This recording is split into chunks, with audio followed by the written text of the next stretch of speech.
Enciende la vela de la diosa, enciende la vela del dios, traza tu círculo de protección.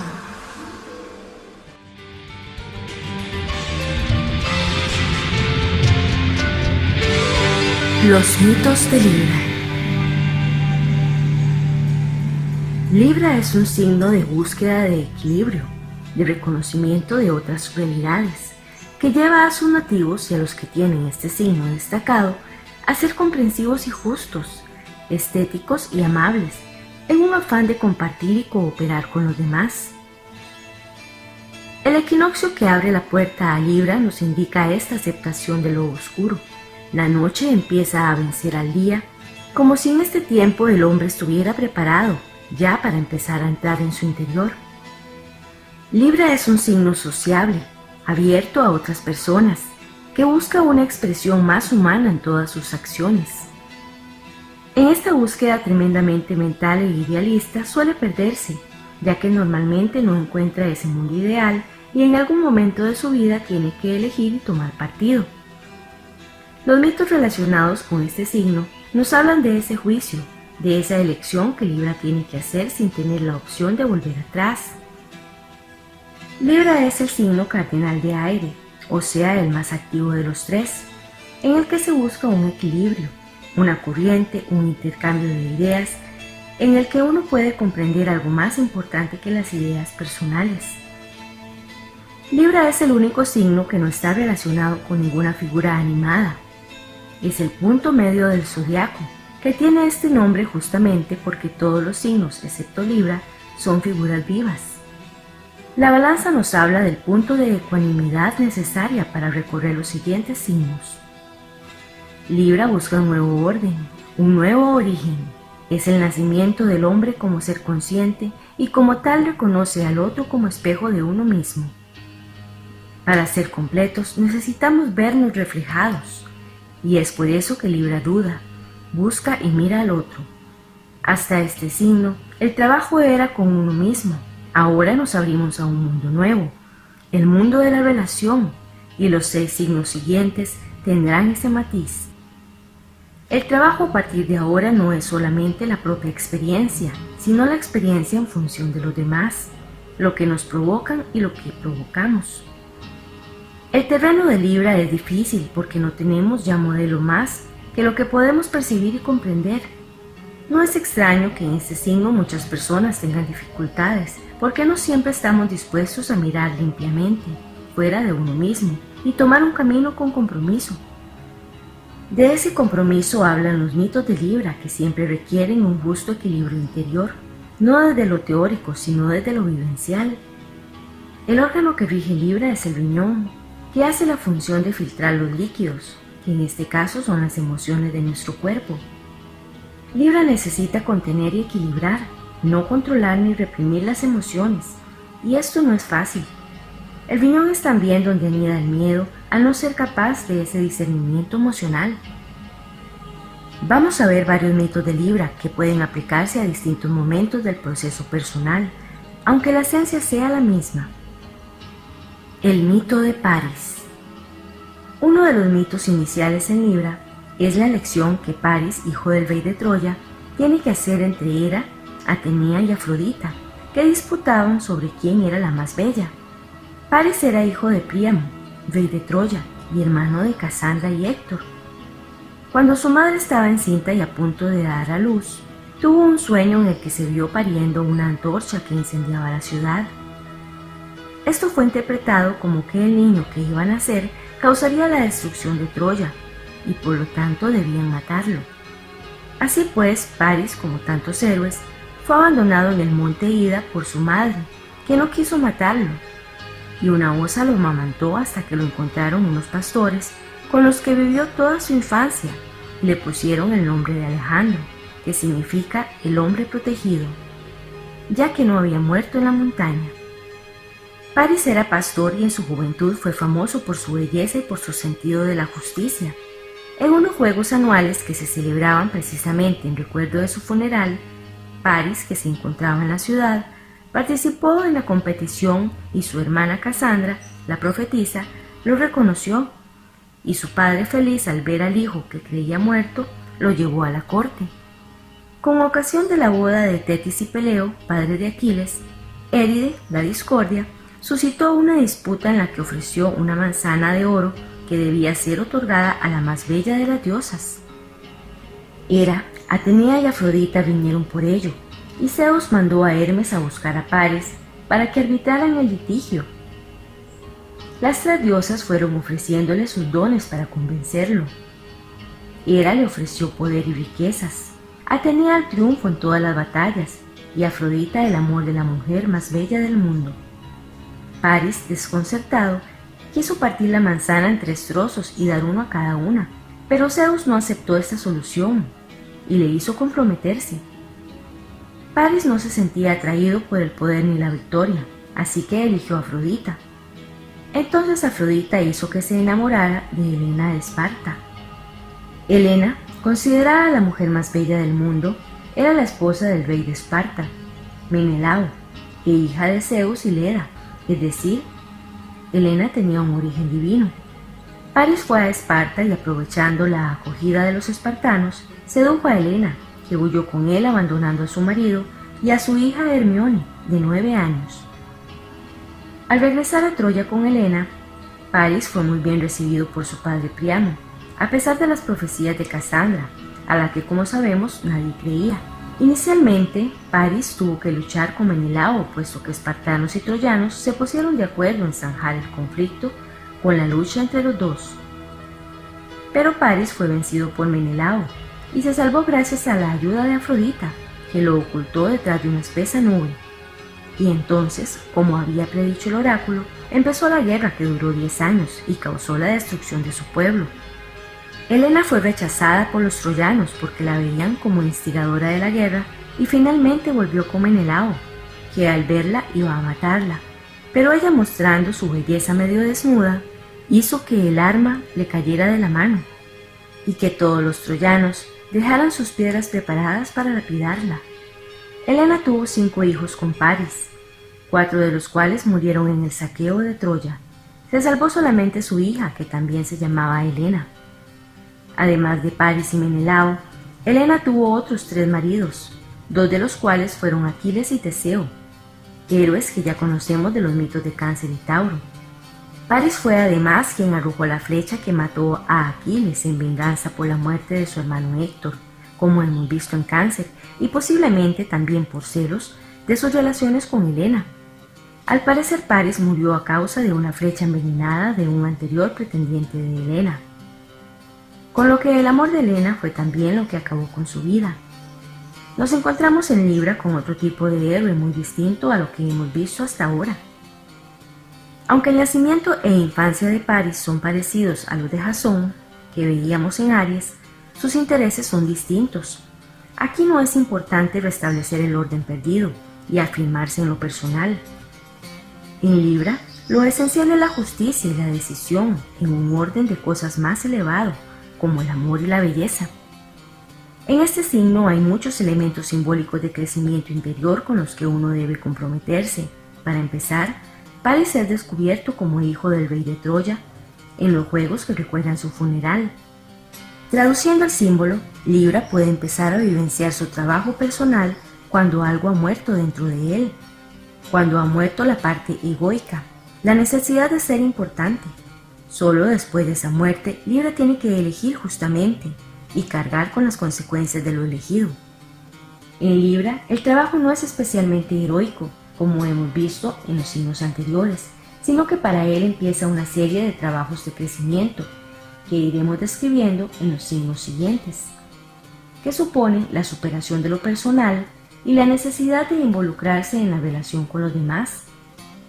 Esto se vive sencillamente como la facilidad de compartir y relacionarse, o bien como la posibilidad de verse en el otro aceptando lo oscuro de uno. El otro es, como dicen tantas tradiciones, un espejo en el que podemos vernos reflejados, y en Libra uno debe comprenderlo y no romper el espejo. Libra se encuentra siempre en el punto de la elección, quejándose de sus compromisos. Su intento es siempre eludirlos, igual que Paris cuando propone partir la manzana en 3 trozos, pero la vida le lleva tarde o temprano a tomar partido. Puede verse involucrado en alguna situación de discordia o en alguna decisión, ya sea entre dos personas, dos trabajos o cualquier otra cosa.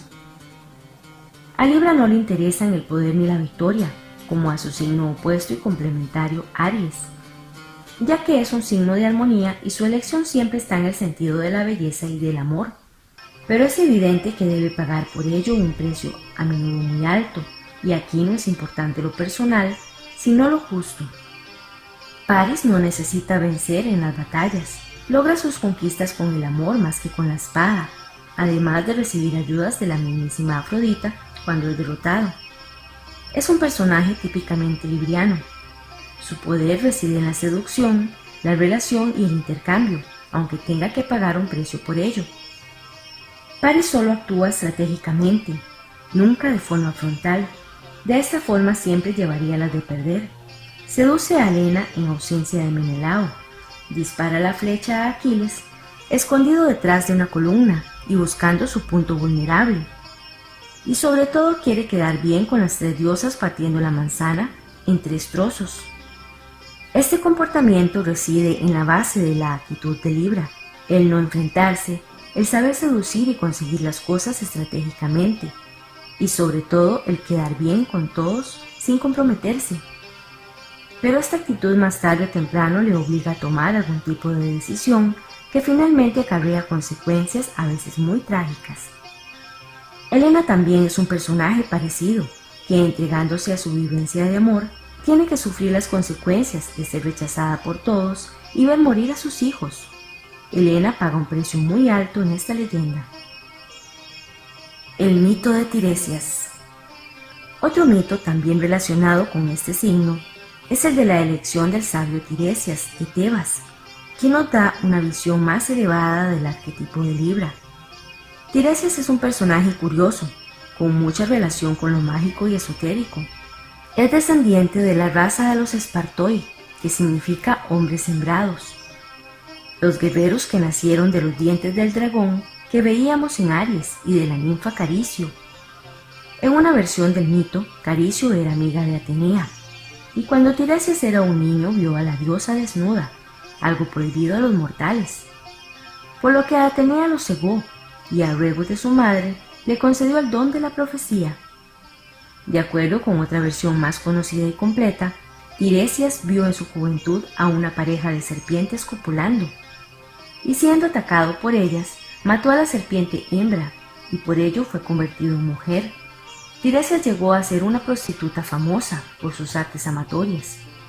Al cabo de 7 años volvió a ver la misma escena de las serpientes, y en esta ocasión mató a la serpiente macho, con lo que recuperó su condición de varón. Al haber vivido esta experiencia, Tiresias era famoso por sus juicios y por su sabiduría, cosa que hizo que el mismo Zeus le consultara en una disputa que mantenía con Hera, su mujer, acerca de quién sentía más placer en el amor, si el hombre o la mujer. Tiresias respondió que si se dividía el placer en 10 partes, una era para el hombre y 3 veces 3 para la mujer. Hera entonces se enfadó con él y golpeándolo lo dejó ciego. Zeus se compadeció de él y le concedió el don de la visión interna, la comprensión del lenguaje de los pájaros y una larga vida que, según se cuenta, llegó hasta 7 generaciones. Hay otras profecías de Tiresias que son célebres, como la visión que tiene de Edipo cuando éste es rey de Tebas, y permanece inconsciente de haber matado a su padre y haberse casado con su madre. También predice la muerte de Narciso y aconseja a Penteo que no se oponga al culto de Dionisios, mito que veremos en Piscis, cosa que le acarrea la muerte. Incluso se habla de las profecías que hizo después de muerto Ulises, al que aconsejó la mejor forma de volver a Ítaca. Este mito nos vuelve a centrar en la decisión y las consecuencias de la misma, aunque de una forma muy distinta a la historia anterior. Tiresias es un personaje mágico, muy relacionado con lo oculto y la percepción interior, y este aspecto a veces es poco explorado en este signo. Las serpientes nos referencian al símbolo del Ouroboros, el sentido de la vida desde lo más primitivo e instintivo, lo reptiliano. En la leyenda en la que ve a Atenea desnuda, nos encontramos con lo mismo. como si en Libra uno pudiera penetrar en los secretos de lo divino y comprender algo más allá de lo coherente y lógico. Las serpientes atacan a Tiresias porque ha entrado en un terreno prohibido y la actitud destructiva hacia una de ellas le lleva a vivir lo opuesto a su naturaleza y puede comprender más claramente lo humano en todas sus formas. Libra vive en su vida estas dos polaridades, la masculina y la femenina, ya sea hombre o mujer. A menudo se trata de hombres con formas muy refinadas y estéticas, o mujeres muy mentales y organizativas, como si encarnaran esta forma integradora de sus dos lados. Esta ambivalencia sexual tiene un origen arquetípico y es con ella con lo que Libra tiene que manejarse, como si supiera algo más de lo que por naturaleza le correspondería. Este saber le lleva a tener que decidir algo que siempre va a suponerle alguna pérdida, como la ceguera en el caso de Tiresias, y a la vez ganar algo más importante, como la visión clara de las situaciones y la sabiduría de lo instintivo, simbolizado por la comprensión del lenguaje de los pájaros. El don de la larga vida dado a Tiresias se refiere a la capacidad de dejar en su entorno algo más que lo personal, algo justo e imperecedero. Tiresias predice la situación de Edipo, así como la muerte de Narciso, el personaje egoico por excelencia, como si en Libra uno pudiera comprender lo edípico, así como la necesidad de la muerte egoica, con lo que puede tener una gran claridad en su proceso personal. Hay también otros personajes en la mitología que tienen el don de la clarividencia, como Melampo, que al encontrar una serpiente muerta y al tributarle honras fúnebres en una hoguera, se gana el respeto de sus crías, las cuales, lamiéndole las orejas, le dan el don de comprender el lenguaje de los pájaros. Este es un personaje que, como Tiresias, relaciona la clarividencia con las serpientes, animales a los que se asocia con la sabiduría. Hércules y el jabalí. El trabajo de Hércules referente a este signo es el de la captura del jabalí de Erimanto, en el que encontramos también elementos simbólicos que definen el modo de ser de Libra. A Hércules se le encarga capturar un jabalí que destroza las cosechas de la región de Erimanto, y en su camino se encuentra con sus amigos los centauros Folo y Quirón, que lo invitan a beber un vino que era de los otros centauros.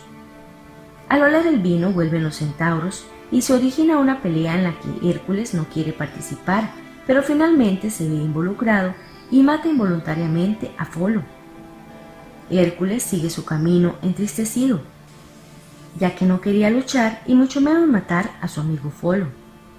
Hércules entonces captura al jabalí con una estrategia y para transportarlo le ata las patas delanteras de una forma muy original, cosa que lo hace muy popular en la región. La capacidad social de Libra le lleva muchas veces a probar lo prohibido, y aquí le acarrea la consecuencia de destruir a alguien a quien ama. Esta forma de fracaso la vimos también en Aries, pero allí tenía que ver con el orgullo personal y aquí con la socialización. Es importante también ver la capacidad de Libra para no enfrentarse con las situaciones peligrosas. El jabalí en este caso, sacando recursos impensados y originales que los otros reconocen y aclaman. La capacidad de Libra para encontrar alguna forma original sin enfrentarse nos hace referencia nuevamente a la facilidad en lo mental y el juicio, aunque esto pueda suceder después de un error, como la muerte de Folo en el mito. Libra debe seguir su camino y no dispersarse en sus relaciones para encontrar esa forma original y creativa que le lleva al equilibrio. La justicia que Libra busca y su sentido ético característico solo se encuentran aceptando lo instintivo y equivocándose. Anteriormente la constelación de Libra no se consideraba como tal, ya que, como he dicho, no representaba ningún ser vivo y sus estrellas eran las pinzas o el ojo del escorpión, poniendo énfasis otra vez en el instinto. El mito de Maat. Otros personajes míticos de Libra los encontramos en la mitología egipcia, en el juicio de Osiris a los muertos. Maat, la diosa de la verdad, pesaba el corazón del muerto mientras Anemait, el cocodrilo, esperaba para comérselo si su peso era mayor que el de la pluma de la verdad, y los que eran puros iban a luchar contra la serpiente del caos. Libra personifica la verdad, la ley y el orden social y ético, lo contrario al caos, otra vez personificado en serpiente, con un contenido simbólico más oscuro que el que hemos visto antes. El mito de Psique. En Libra, el énfasis está en la relación y el amor, más que en las pruebas y el trabajo personal que veíamos en Virgo, y en este mito se dan las dos cosas, pero Psique accede a las pruebas por amor a Eros. Psique significa alma, y en la leyenda es una de las 3 hijas de un rey que tenía una belleza sobrehumana, y de todas partes venían a admirarla. Sin embargo, nadie la quería por esposa, ya que su misma belleza asustaba a los pretendientes. Afrodita, envidiosa de la mortal, quiso quitarla de en medio, y le dijo a Eros, el dios del amor, que lanzara sus flechas para que un monstruo se enamorara de ella. El rey, su padre, decidió consultar al oráculo, que le aconsejó que la abandonara en una roca vestida con un traje de boda, donde el monstruo iría a buscarla. Esto era lo que Afrodita había decretado para la mortal, que se atrevía a desafiarla. Psique fue hasta la roca en un cortejo que parecía más fúnebre que de boda, y la abandonaron a su suerte, y desesperada se desmayó. Eros, al verla tan hermosa, se enamoró de ella, hiriéndose descuidadamente con las flechas, y ayudado por el viento, la llevó lejos a un magnífico palacio de oro y mármol. Al anochecer se despertó y notó que su esposo estaba a su lado, aunque no podía verlo, y no le pareció tan monstruoso como esperaba. Y sí que se enamoró de Eros, al que ella creía el monstruo, ya que nunca lo veía durante el día. Al cabo de un tiempo, Psique, estando embarazada, sintió añoranza de su familia y le pidió a su esposo el poder de ir a verlos. Y éste, aunque poco convencido, accedió sabiendo el peligro que corría su unión si se enteraba Afrodita. El viento de Eros la llevó de vuelta a su casa, donde fue recibida con gran alegría, ya que la creían muerta, pero sus hermanas envidiosas sembraron la duda en ella y le dijeron que ocultara una lamparilla por la noche para ver el rostro de su marido mientras dormía, y Psique así lo hizo. Emocionada con la visión de la belleza de Eros, así que le tembló la mano de forma que una gota de aceite cayó sobre el dios, que se despertó y huyó en el acto para no volver jamás. Psique, desesperada, fue a pedir ayuda a todos los dioses para volver a ver a su amado esposo, y Afrodita, indignada por el engaño de Eros, la llevó a su palacio y le impuso unas terribles pruebas.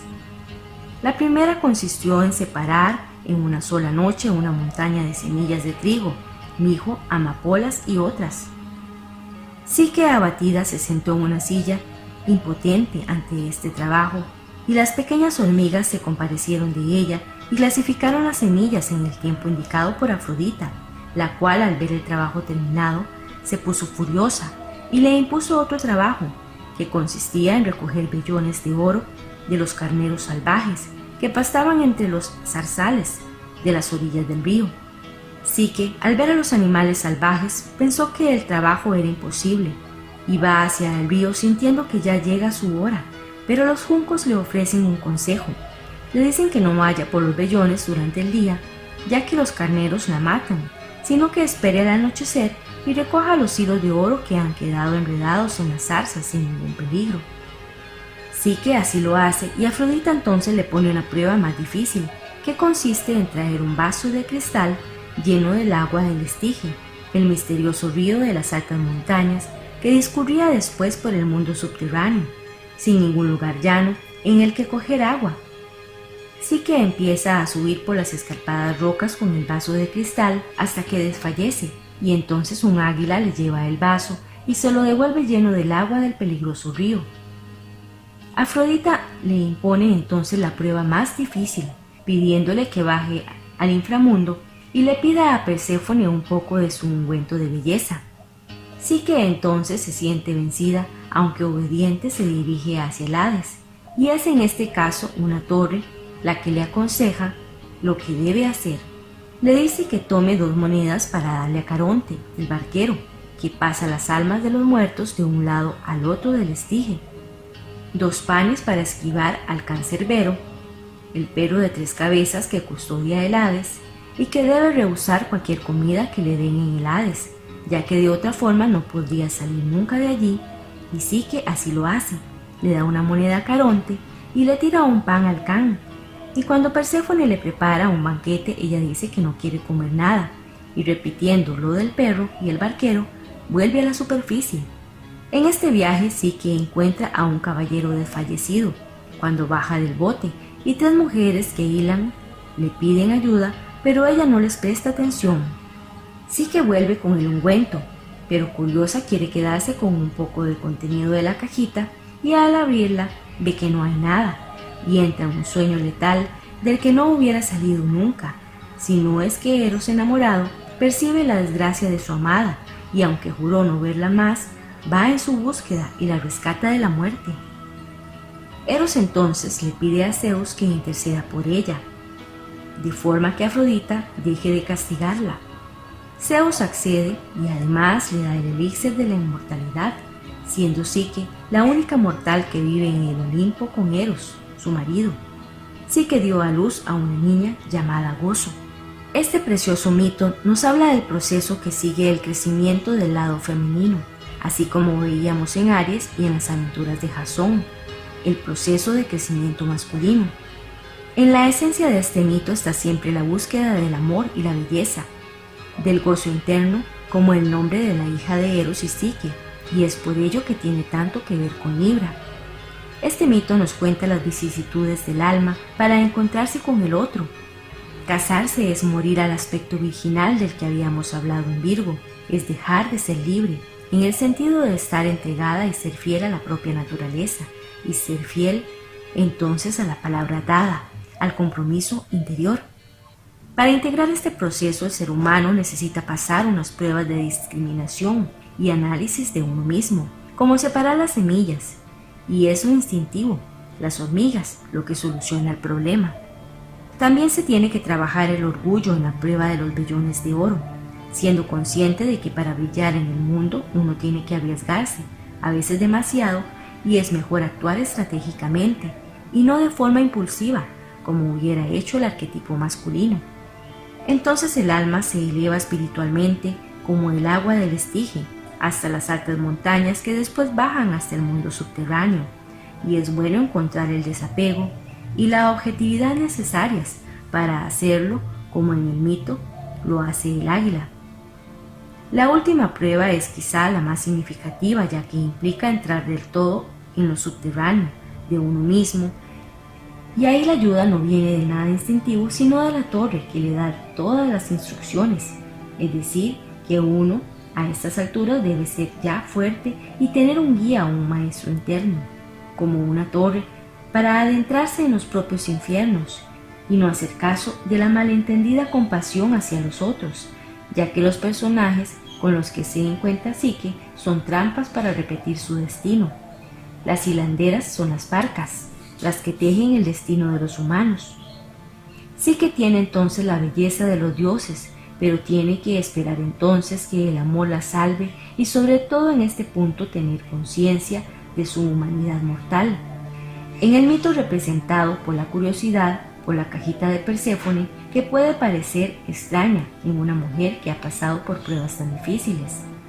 Solo es en este punto que puede dar a luz a su hija, el gozo interior y el trabajo de compromiso, es decir, el matrimonio con uno mismo, ya ha sido realizado. El mito de Adonis. El mito de Adonis es una leyenda siria en la que la hija del rey, Mira, era una muchacha muy bella y Afrodita, celosa otra vez, provocó que se enamorara de su padre, y Mira, desesperada, iba a ahorcarse cuando su nodriza le aconsejó que diera satisfacción a su amor, de forma que engañó a su padre y consumó el incesto. El padre de Mira, al darse cuenta, la persiguió hasta el bosque para matarla, pero Afrodita se apiadó de ella y la convirtió en un árbol, y al cabo de 10 meses la corteza del árbol se rajó y nació Adonis. Afrodita le confió el niño a Perséfone para que lo criara, y Adonis se convirtió en un hombre bellísimo, de forma que las dos diosas se pelearon por estar con él, y Zeus decretó que Adonis pasaría un tercio del año con Afrodita, otro tercio con Perséfone y otro tercio donde quisiera, aunque lo que sucedió es que pasaba 2/3 del año con Afrodita y el resto en el Hades con Perséfone. Finalmente Adonis murió por la herida de un jabalí y de su sangre brotaban anémonas, y de las lágrimas de Afrodita por su pérdida nacieron las rosas. Esto nos recuerda el mito de Edipo y la tragedia que sobreviene del instinto incestuoso, que por otro lado es necesario sentir y explorar, la búsqueda de lo bello imperecedero que llena totalmente el espíritu es una de las razones básicas en Libra. Afrodita o Venus, regente de Libra hasta la fecha, tiene esta connotación en cuanto a la belleza, pero no me parece una diosa demostrativa del trabajo esencial en este signo, ya que en el arquetipo que conocemos de ella hay mucho énfasis en el poder y la búsqueda del placer, que me parecen más específicos de Tauro, y el tema en Libra es más moral. De todas maneras, Afrodita es una diosa que surge especialmente en los mitos de Libra, como hemos visto. También Némesis, diosa de la justicia divina, podría encajar aquí, aunque tiene un lado vengativo que es más cercano a Escorpión. Otras mitologías. En la mitología germánica encontramos a Odín, que pierde un ojo por tener sabiduría, afirmando desde una tradición distinta la necesidad de pagar un precio por el crecimiento personal y por acceder a la claridad, que sería el punto esencial en Libra. En la mitología celta encontramos un dios, Oengus, que ayuda a los amantes y es conocido como dios del amor, en una versión masculina de Afrodita. La meta de Libra podría ser la posesión de los dos mundos, el actuar en el filo de la navaja, aunque para llegar a ello tiene que atravesar la duda y la incredulidad hasta tener la certeza de que su visión es real. La búsqueda de la individualidad iniciada en Aries aquí se vuelve más compleja y solo es a través del amor y del compromiso que se puede resolver. Libra tiene el destino simbólico de elegir correctamente. De cada uno depende el comprometerse o eludir su responsabilidad.